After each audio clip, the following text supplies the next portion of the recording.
Es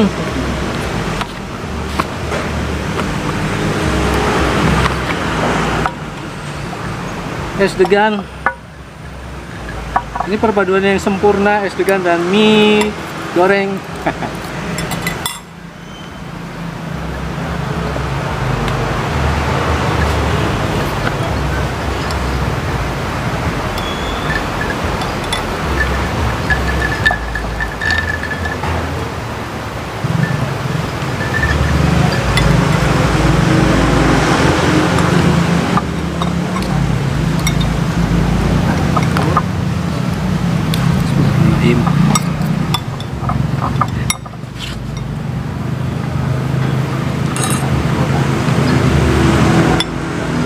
Sampai nggak alergi mie goreng? Enggak. Nggak alergi mie Indomie? Kalau udah kecanduan udah ini terus. Oh gitu ya. Tipikal anak kos-kosan. Dulu ya ketika masih kos juga senjata. Ini senjata paling ampuh. Nomor utama ini. Ya, senjata paling ampuh ketika kondisi keuangan sudah sangat menipis. Ya, akhirnya inilah. Karena kalau diberikan makanan yang lain, nasi lengkap dengan lauk pauk, ya nggak keangkat sampai Belum besoknya. sampai tutup besoknya atau lusa dan seterusnya. Belum besoknya nggak makan.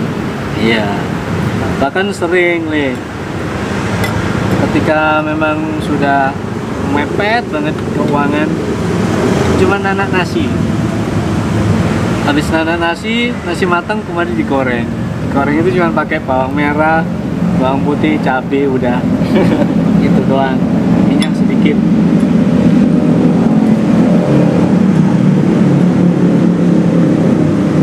Ya namanya anak kos-kosan ya, karena anak kos itu kan adanya makanan cuma itu, tidak ada pilihan yang lain. Kalau makan yang sama di rumah dalam kondisi banyak pilihan, banyak kemungkinan untuk kita beli sesuatu gitu ya, memang makanan itu menjadi tidak ada artinya. Iya. Tapi kalau di kos-kosan, udah nikmatnya luar biasa. Pernah kan temen kuliah ngekos gitu ya. Dia masak nasi, pengen bikin nasi kuning gimana gitu caranya. Dia bikin nasi pakai, jadi itu cuma ada stok cuma itu doang berasnya gitu buat makan hari itu. Buat dimakan hari itu. Cuma ada beras yang dimakan hari itu doang. Iya, ada nah dia sisa yang pengen lain. nyoba bikin nasi kuning gimana sih. Bikin nasi kuning, nah udah jadi tuh nasi kan udah bersih cuci, masukin magicom, dikasih kunyit. Dia nggak tahu kunyit udah jadi nasinya kuning kayak pewarna. Dia bingung ya mau nggak mau dimakan. Oh gitu. Kalau udah nggak ada. Ya emang sebenarnya bikin nasi kuning itu awalnya memang pakai kunyit. Kemudian dalam perkembangannya orang ada juga yang menggunakan pewarna sumbai gitu ya, sumbai. Jadinya bukan rasa itu rasa kunyit ya. Ya mungkin terlalu banyak Iya, kunyitnya. banyak.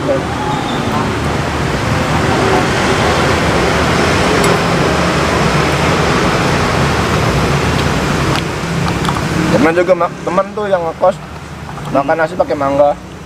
Pakai mangga matang gitu ya. Mangga yang buat rujak, Oh, mangga matang. dikasih sambal juga gitu ya. Enggak, nasi sama mangga. Gitu. Adanya memang cuma itu. Enggak, dia cuma punya duit cuma 5.000 sama nasi gitu. Oh, 5.000 dia beli kayak makanan kalau Jakarta namanya cimin. Aci digoreng gitu, kasih telur. Dia punya duit 5.000, tinggal nasi doang. Ya udah dia makan mangga nih. Dia lapar. ya. Dia ambil nasi. Kan dia masih ada mangganya tuh. Ya. Makan nasi. Mangga dikupas dimakan. Kata dia, mau cobain nggak? Enak. Enak dari mana nasi sama mangga? Ujungnya tuh dia mangga ditaruh, dia beli dikorbanin 5.000-nya tuh buat beli cimin.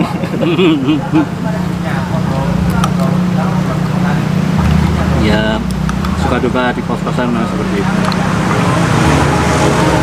Tapi itu tadi memang nikmatnya luar biasa. Ya. Sangat berbeda dibanding ketika di rumah.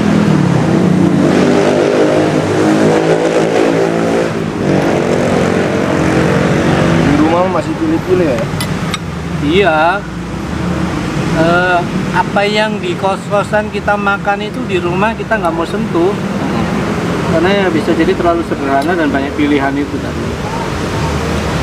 Makanya kalau orang sempat merantau gitu ya, entah itu sekolah atau bekerja, mereka akan lebih tertempa gitu. Hal-hal yang pahit itu akan sempat mereka rasakan juga. Kalau memang kondisi keuangannya minim, kalau bekerjanya di tempat yang wah ya nggak usah diceritain, nggak usah dibahas gitu. Anak kos-kosan juga gitu. Kalau yang dari kalangan anak-anak yang orang tuanya mampu ya nggak ada cerita-cerita macam itu. Karena kos pun mereka akan milih di tempat yang lebih nyaman. Atau kalau ke warung pun mereka pasti milih karena memang keuangannya memungkinkan. Jadi ya macam-macam lah ceritanya. Tapi saya tadi cerita berdasarkan pengalaman dalam kondisi yang sering minim, sering harus bagi-bagi. Betul. Jangan sering jadwal pulang gitu akhirnya ditunda karena memang nggak ada uang berikutnya. Biasanya kalau anak kos-kosan tuh pulang tuh nyamperin duit jatah berikutnya gitu ya. Karena kondisinya nggak memungkinkan, dapat kabar dari rumah tidak ada duit, otomatis ngapain pulang gitu ya. Untuk pulang pun kan butuh biaya transportasi, mending uang itu yang untuk perjalanan itu disimpan untuk makan sehari-hari selama pekan berikutnya, sampai di rumah ada kabar ada duit baru bisa pulang. Jadi ya bersyukur banget saya pernah mengalami hal-hal seperti itu. Makanya makin kesini juga nggak pernah jadi rewel kalau urusan makan. Terus makan tuh yang penting nomor satu kenyang dah. Kenyang sama ada rasanya. Iya, kenyang apapun yang dimakan. Kalau jangan mikirin gizi lah, 4 sehat 5 sempurna udah nggak ada di otak lah udah. Yang penting perut kenyang, bisa tidur gitu aja. Oh, baik-baik saja gitu ya. Dalam kondisi seperti itu nggak mikirin 4 sehat 5 sempurna juga baik-baik saja, alhamdulillah sampai setua ini bisa bertahan gitu. Itu yang saya pikirin. Jadi sangat berharga, pengalaman yang tidak akan pernah bisa dilupakan dan terus akan jadi pegangan bahwa ke depan saya mau kerja kayak apapun, mau makan seenak apapun, nggak mungkin setiap hari kita makan itu gitu ya. Ternyata apa? Keinginan itu munculnya itu juga hanya kadang-kadang. Tiba-tiba saya kepingin motong ayam gitu ya, karena motong ayam kampung buat pakai masak lodo misalkan dengan nasi gurih atau nasi uduk gitu ya.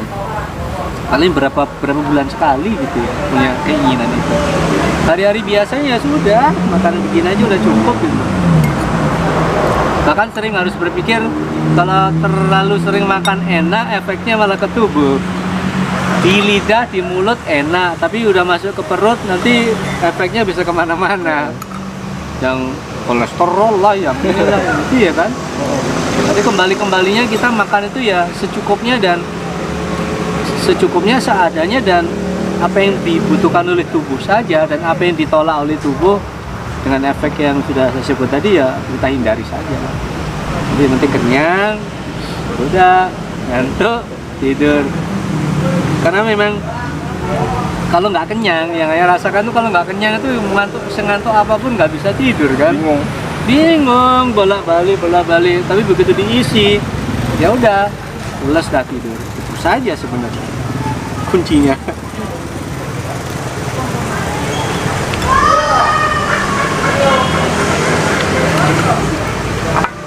Kalian pernah menghadapi situasi yang semacam itu, walaupun tidak sedang menjalani kos misalkan?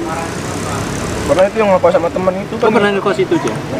Jadi cuma kerja ya? Kerja di apa? Di Indomaret? Tapi enggak bukan Indomaret, yang di JX. Oh, kerja? Di ID itu enggak ngekos, jauh sih enggak. Teman-teman kan kuliah. Ya. Orang tuanya jauh gitu, dan ngekos dah.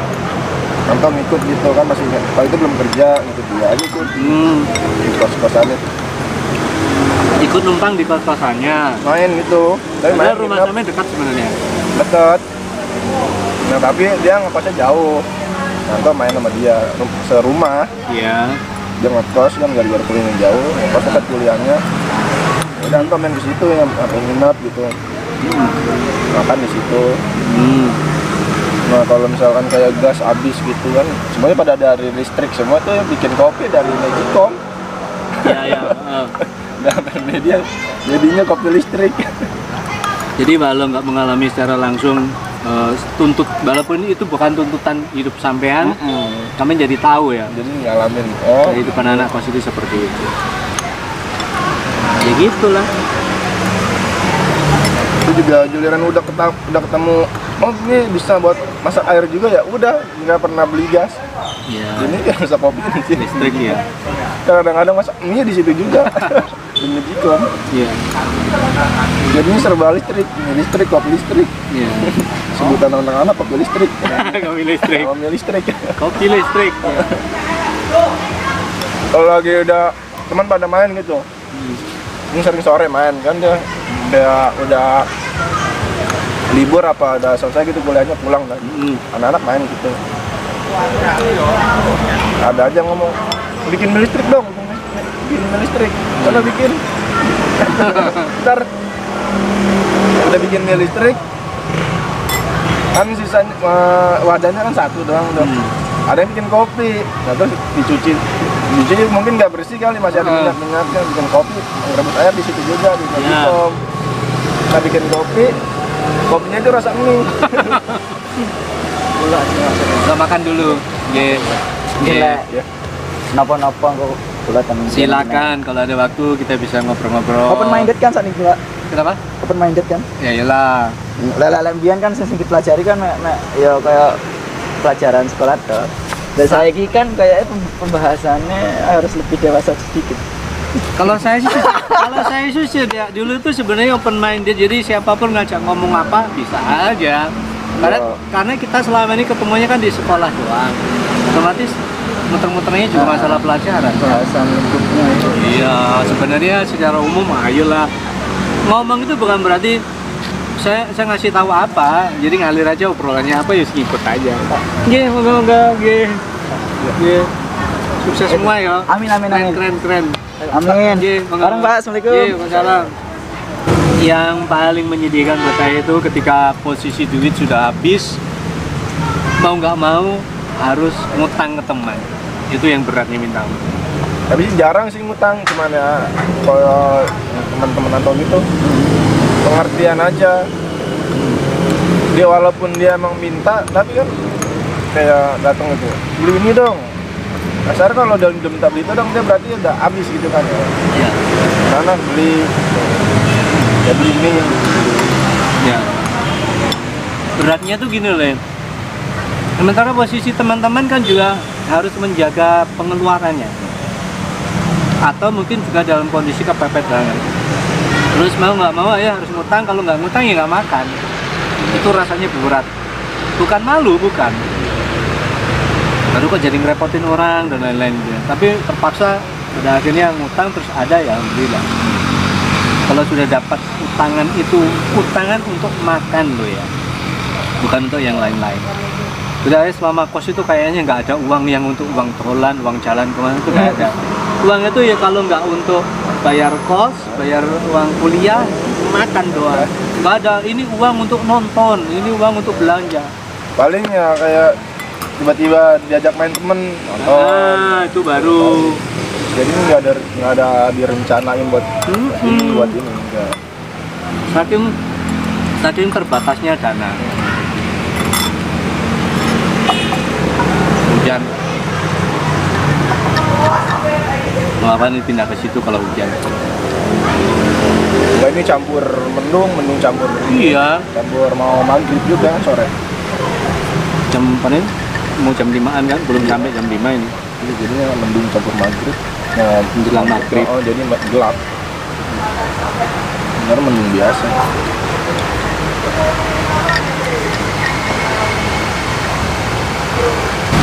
Sejuk banget. Keren. Iya. Hujan ya?